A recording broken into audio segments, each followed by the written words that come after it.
We're starting a new series here, and it's called Love Local, God's Call for Community Engagement.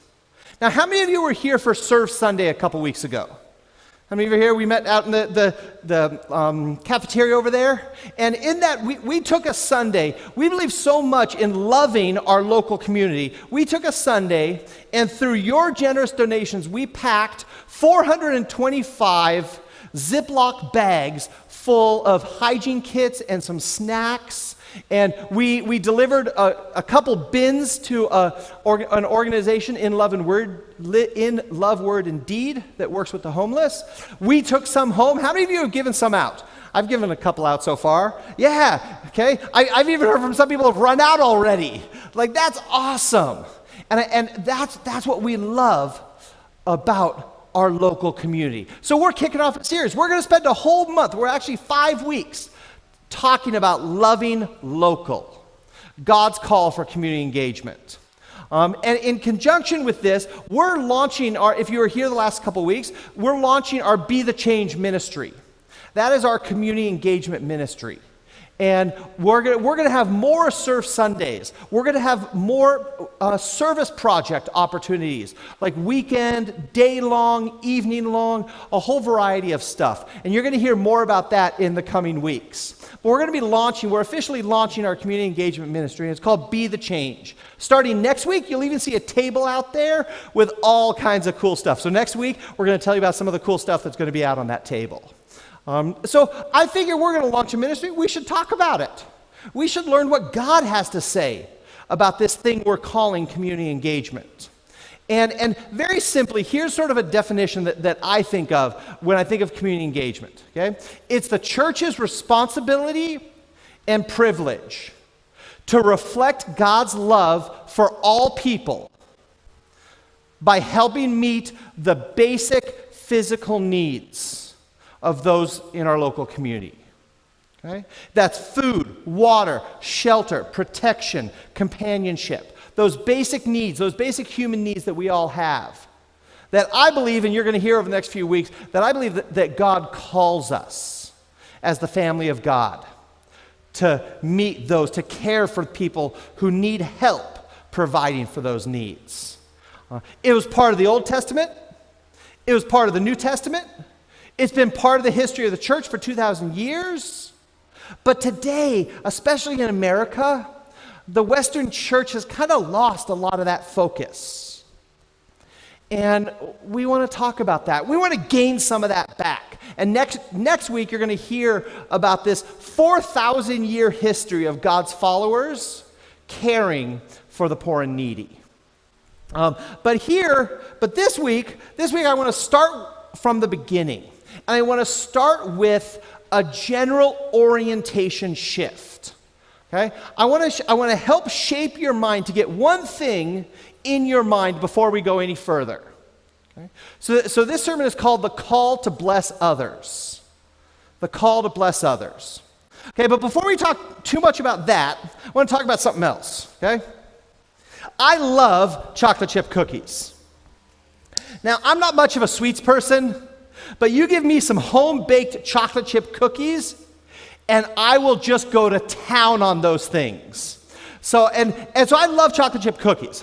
Now, in my book, there's only one chocolate chip cookie recipe. Don't bother giving me a whole book on cookies. There's only one chocolate chip cookie recipe. Okay, maybe two if we include Sweet Martha's. Okay, 2 chocolate chip cookie recipes that should ever be baked. One of them, we'll give it to Sweet Martha. Those are some good cookies. The other one, Nestle Toll House cookies. It's the recipe right on the back. It is my favorite chocolate chip recipe to bake. And I don't even look in books. I just go straight to the back of this. Now, if you've ever made cookies, you know there are a couple parts to it. You start with some dry stuff, okay? Some flour, salt, baking soda, and then you start that, you set that aside, and then in another bowl, you mix in your sugars. So you got sugar and brown sugar. So I got some sugar and some brown sugar in here, okay? And you don't mix in the dry stuff, the flour yet. Otherwise, then it gets all clumpy and doesn't work, okay? So you start with that. Then you need some eggs, okay? So you throw in some eggs here, okay? You got to have some vanilla. And it's amazing, just a little bit of vanilla makes these taste so good. So remember, just a little bit of vanilla. Okay, there we go. You don't want to overdo it on vanilla. Okay, and then you need butter. What would cookies be without some butter? So you need some butter in here. Okay. And then you mix it all up. Okay, and you mix it, you need to mix it till it's creamy. Okay, don't leave lumps there because then you get lumpy cookies. That's no good. All right? And as you're mixing, then you mix in the dry. Don't put it all in at once though. Okay, you pour in a little bit, you mix some more. There you go, pour in a little bit more. Mix some more. This gives you a really smooth mixture here. Vanilla-y. Okay, then you can dump in the rest.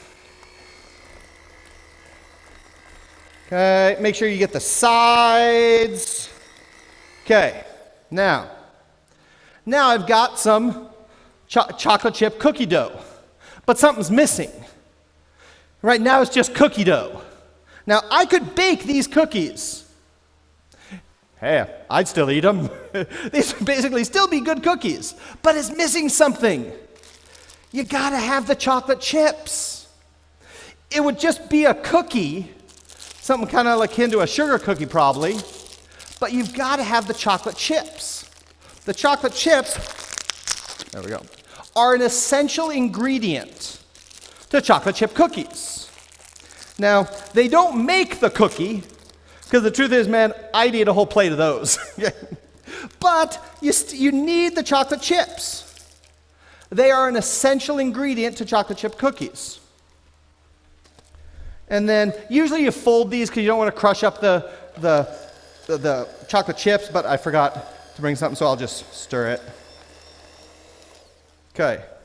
Yeah, yummy. We'll throw that back in. I should not have done that. Okay, not too bad. A little vanilla and salmonella for everyone.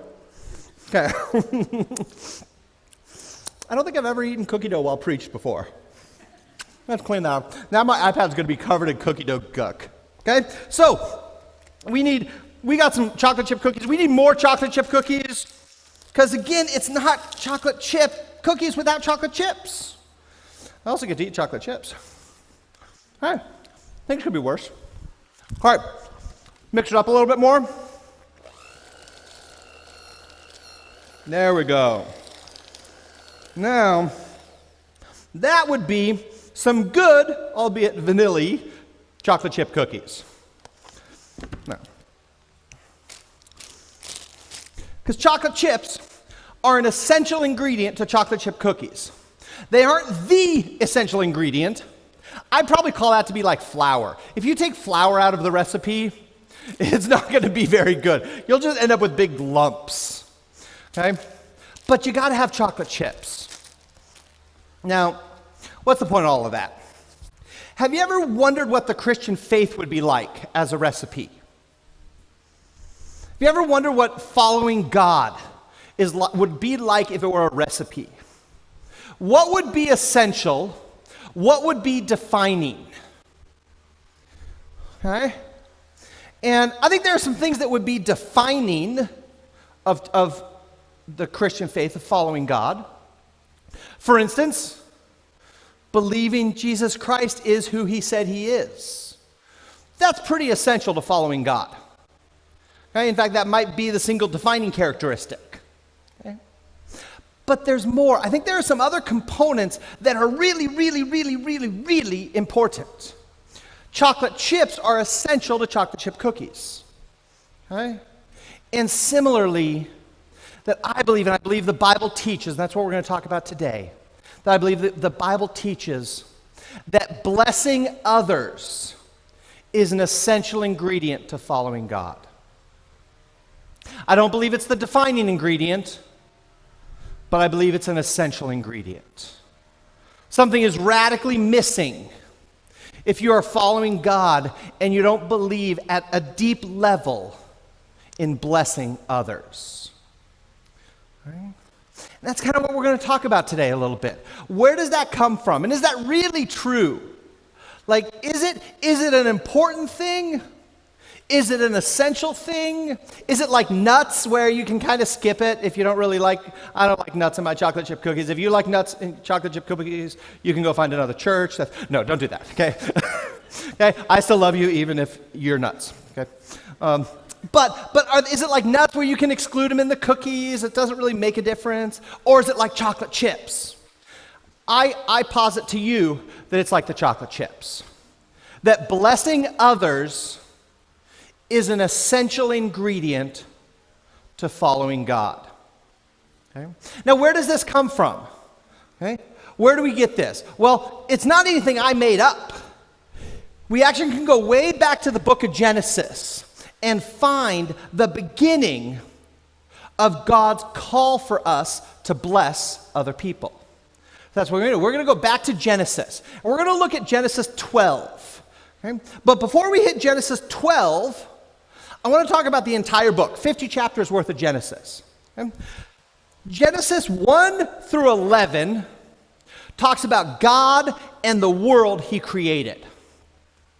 Genesis 13 to 50 talks about Abraham, God, the person God chose to be in relationship with him, Abraham and his family, all of his descendants. That's basically what the rest of the book of Genesis is about.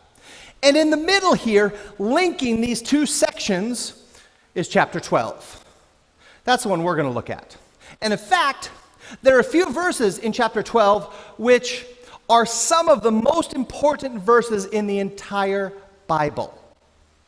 In fact, it could be argued that they might be the single most important verses in the entire Bible. Okay? And we're going to look at those verses here today. Okay? But to understand chapter 12, let's understand chapters 1 through 11 here. Okay? So God creates the world. Creates Adam and Eve, okay, humanity, and it's really, really good. In fact, it's amazing good. But it doesn't take too long for people to mess it up. Adam and Eve decide to disobey God. They get kicked out of this perfection, this perfect world, okay, because of their sin, because of their disobedience. And then it just goes downhill from there. Okay? Their kids, Cain and Abel, one of them kills the other person. Later on, a few more generations down, there's this guy named Lamech, where we don't really know much about him, but we know one thing. He actually bragged that he was more brutal than the guy who killed Abel, named Cain. He actually brags he's more vicious than Cain. Cain's like a little puppy dog when it comes to murder compared to him. That's what he bragged on. Okay? And then it keeps going downhill. Okay? From Lamech, things get so bad, God actually laments creating humanity. And he decides to start over, wipe out the world. Okay? But he saves humanity with one family, and that's Noah's family. Builds an ark, the animals come by two, you know the song, okay? And so Noah and the ark, okay? And then the water dries up, but you know what? Even Noah, the most righteous person God found, it didn't take too long. And then there's this weird story with Noah. He basically gets hammered after the flood, and he plants a vineyard, gets sloshed, ends up naked, and there's something kind of weird with his son, and we don't really understand entirely what it is, but it is not good. Okay? Then it goes downhill. It keeps going downhill. So then from there, the population grows, and they start to get together and say, we want to be great. We want to be like God. We want to have a great reputation. So they start building this tower called, that you might have heard of before, as the Tower of Babel. They start building this tower to be like God. And God says, oh man, nope, not going to happen. And he spreads them out, gives them different languages, confuses them. Okay? And all of that leads up to chapter 12. Now, I don't know about you, but that's a pretty depressing way to start a story. Okay? It just goes down and down. It gets worse. You just see this spiral of sin and disobedience and rebellion and selfishness and violence and murder and everything. Just gets as low as it possibly can. And then there's Genesis 12. Genesis 12 is the answer to Genesis 3 through 11. All of that sin and misery, Genesis 12 answers it. So what happens in Genesis 12? Well, God picks somebody by the name of Abraham. And we don't know much about Abraham except that he was living in the land where they built the Tower of Babel. And he and his family, his father's family, worshiped other gods. So they were a polytheistic. They worshiped many gods, probably offered sacrifices to those gods. So we don't really hear a whole lot special about Abraham, but God chooses him out of God's grace and mercy, not Abraham's good works. God chooses him, and this is the first thing God says to Abraham. Okay? Imagine this, the first thing God says to you to kick this off. And this is in Genesis chapter 3, Genesis 12, 1 through 3.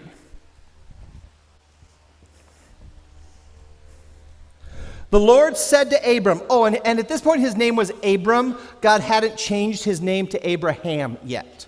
So Genesis 12, 1 to 3. The Lord had said to Abram, "Go from your country, your people, and your father's household to the land I will show you. I will make you into a great nation, and I will bless you. I will make your name great, and you will be a blessing.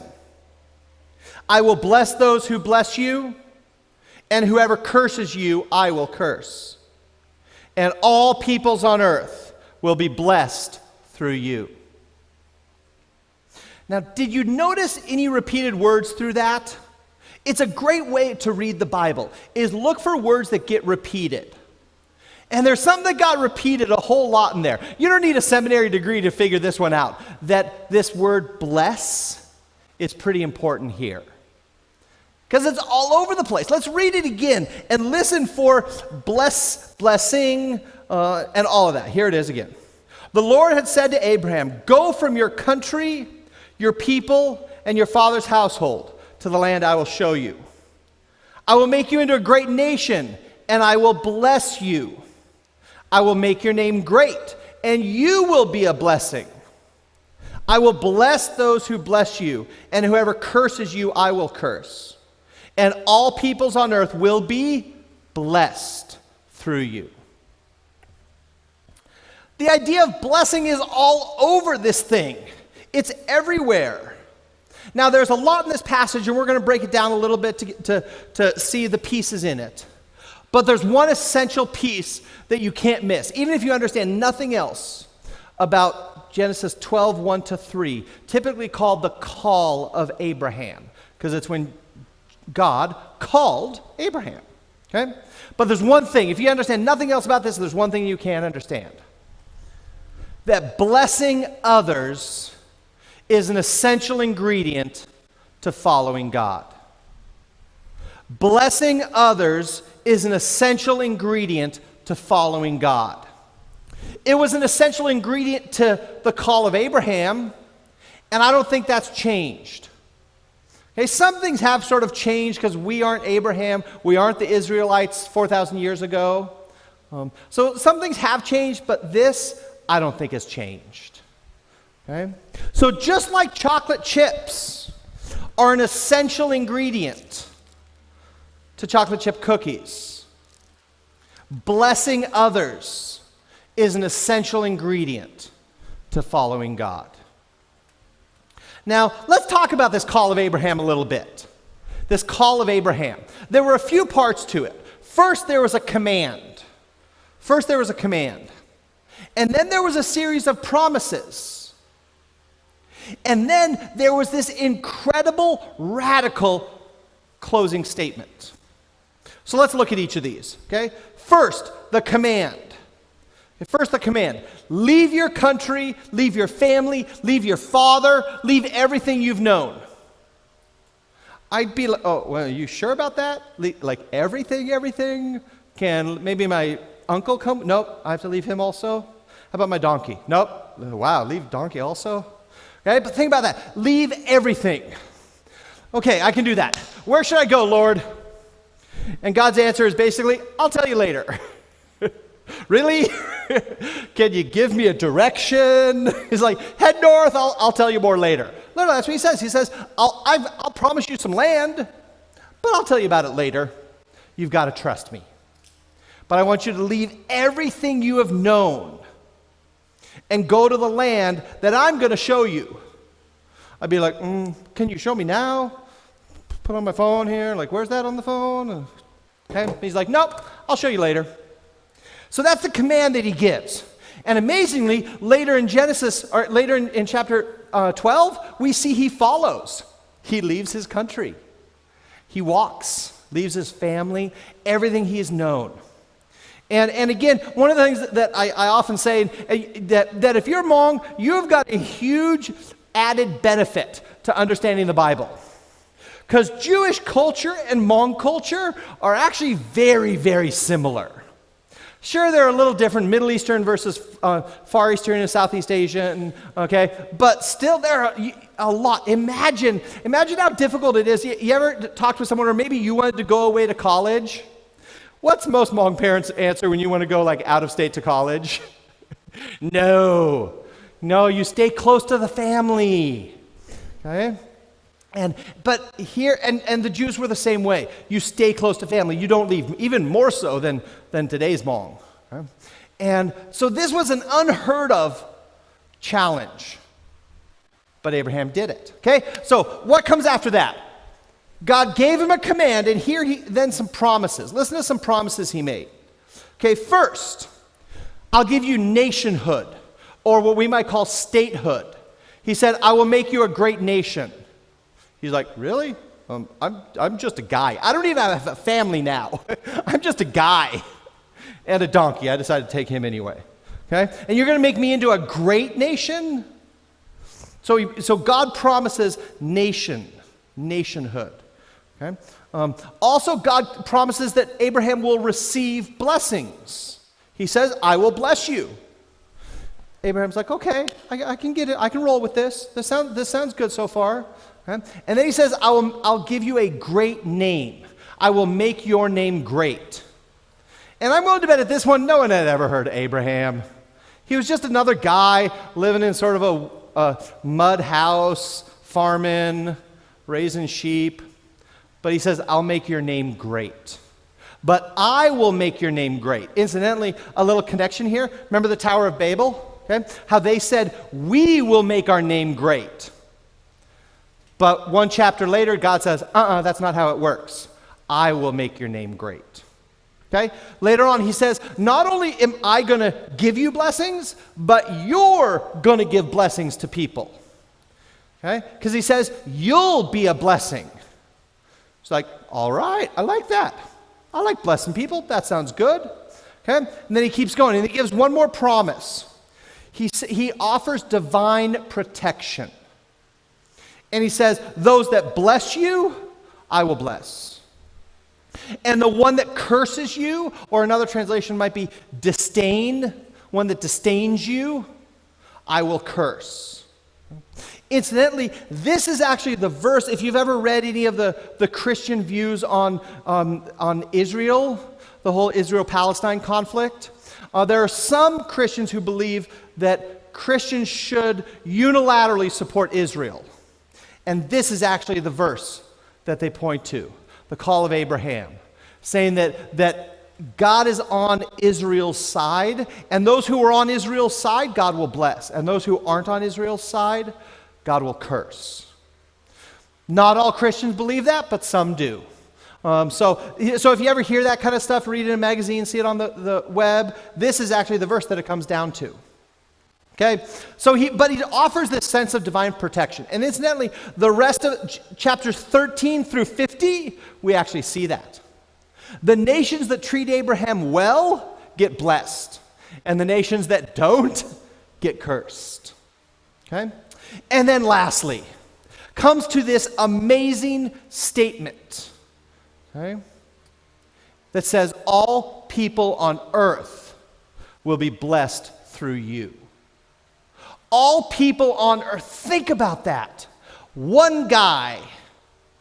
All people on earth will be blessed through one guy. And now, we see a lot, in the book of Genesis, we see pretty much all of those promises fulfilled.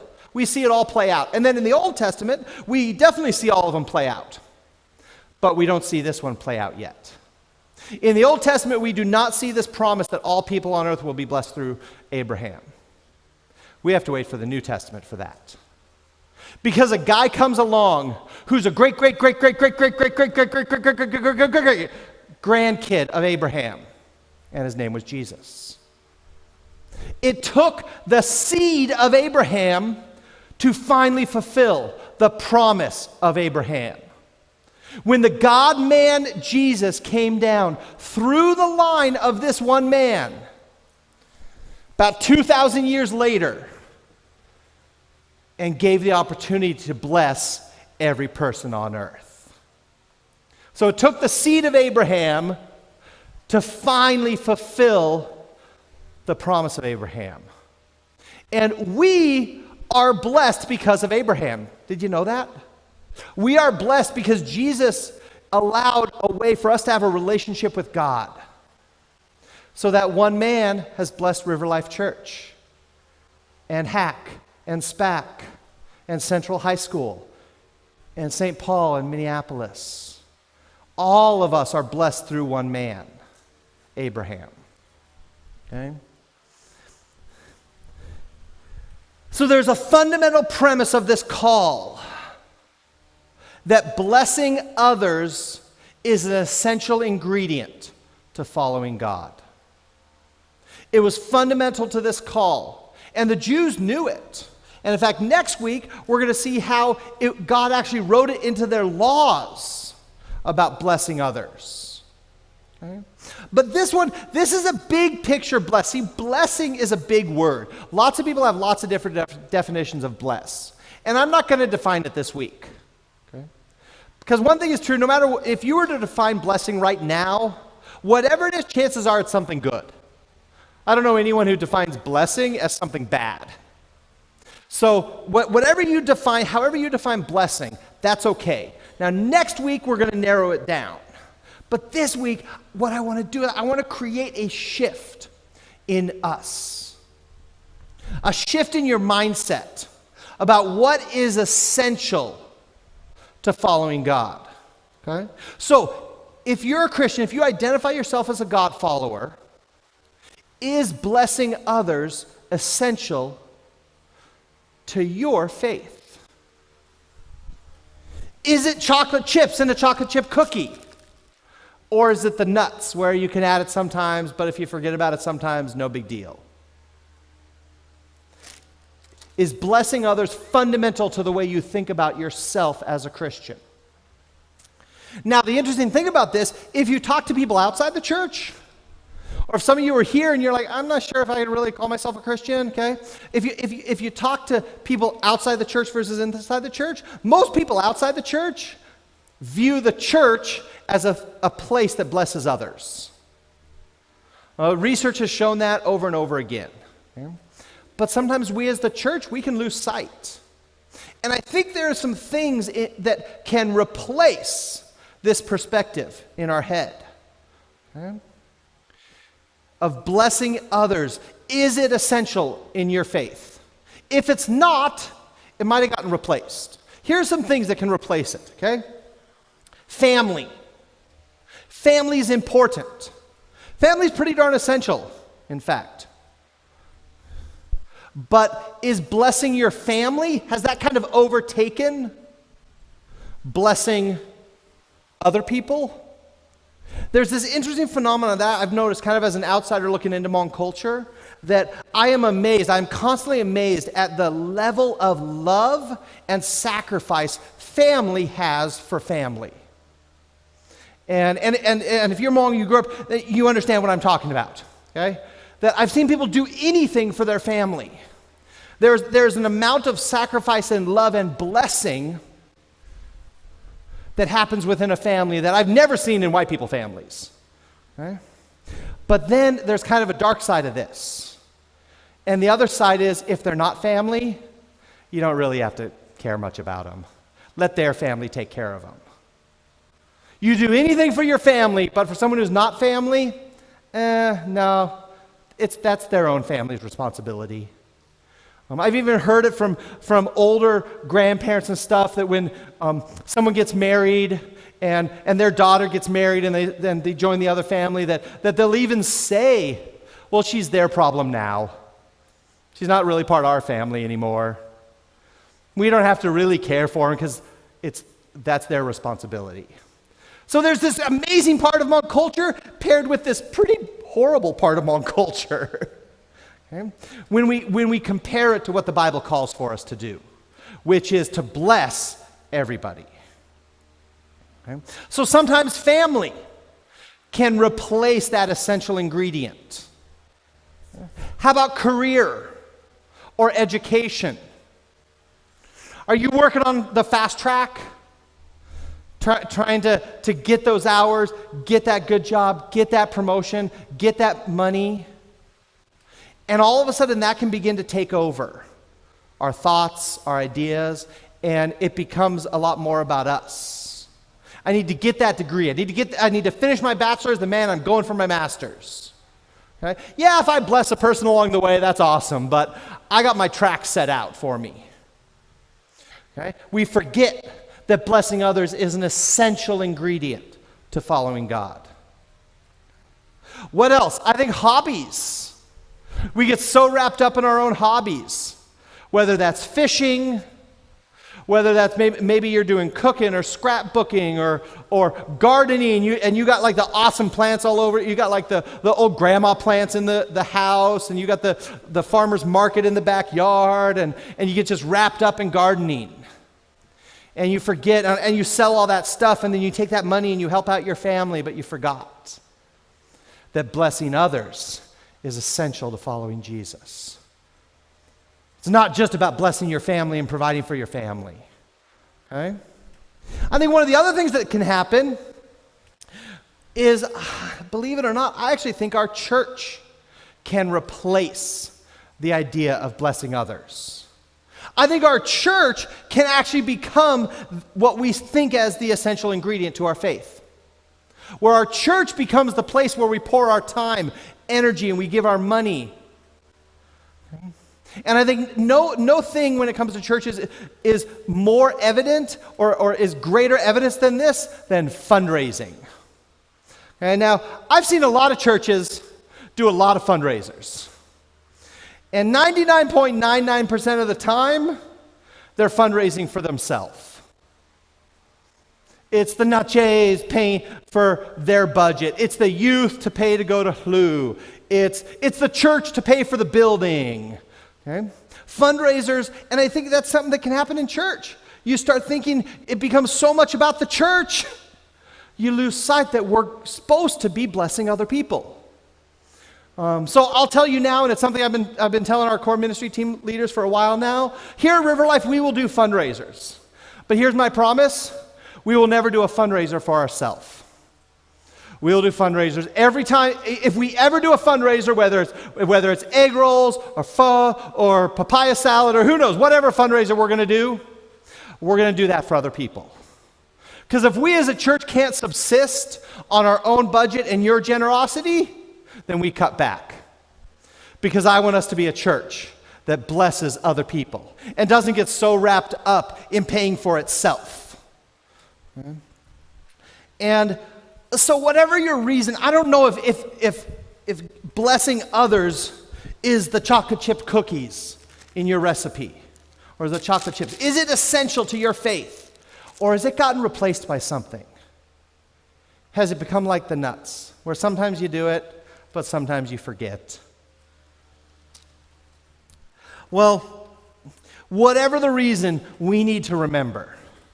We need to recapture the priority, the emphasis of what God gave to Abraham when he said that blessing others is an essential ingredient to following God.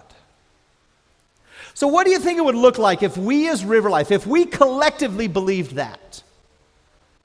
If every week we collectively as a whole, the 60 or 70 people or so around here, sought to bless others as an essential part, not an add-on, but an essential part of our faith. What do you think that would look like? Well, I think one way it would look like is launching a ministry focused on being a blessing to others. And that's what we're doing. That's our Be the Change ministry.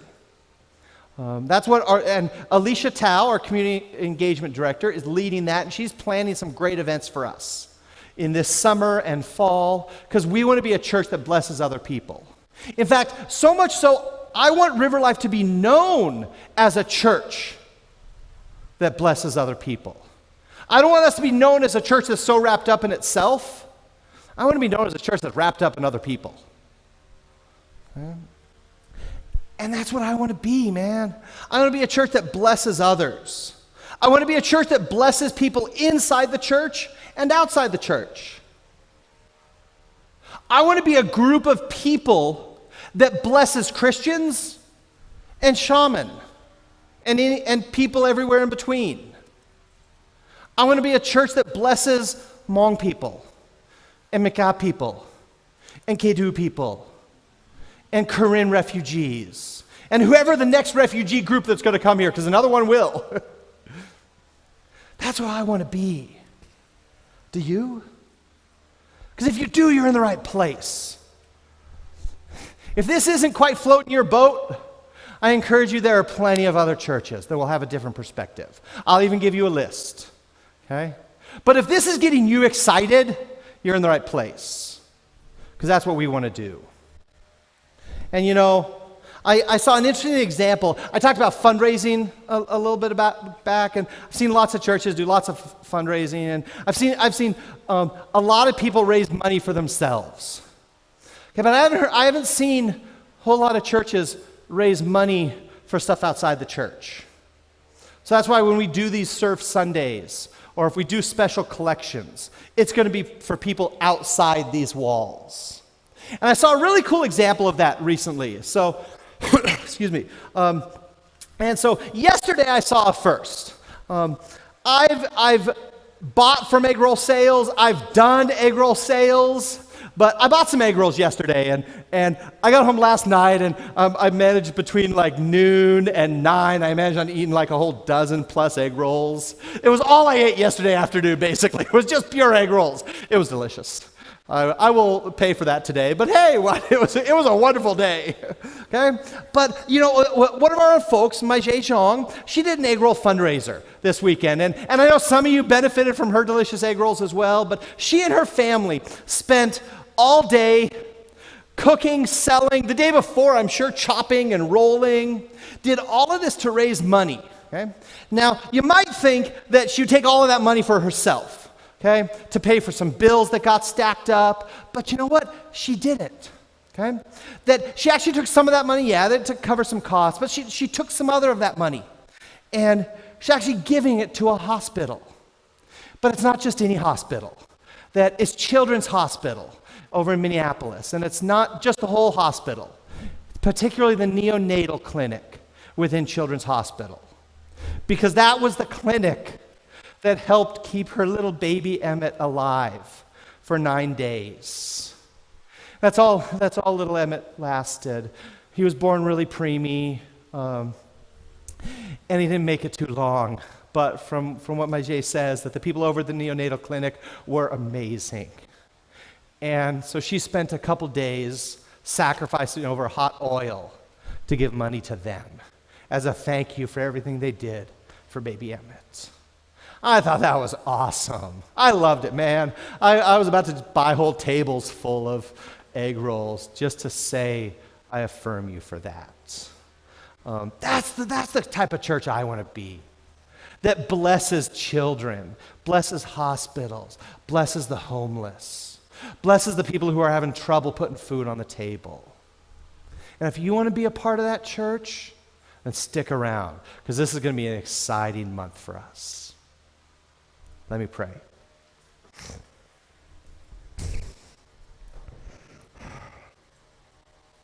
Father in heaven, Yahweh, God of Abraham, you have given us a grand calling to bless others.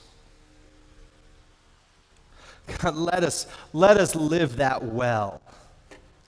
Lord, I pray for every person here, myself included, God, that you shift our minds, that you change something fundamental in our minds to allow us to believe wholeheartedly without reservation that blessing others is essential to following you.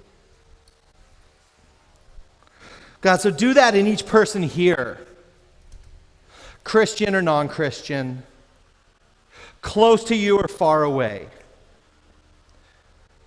Put on their heart what's on your heart,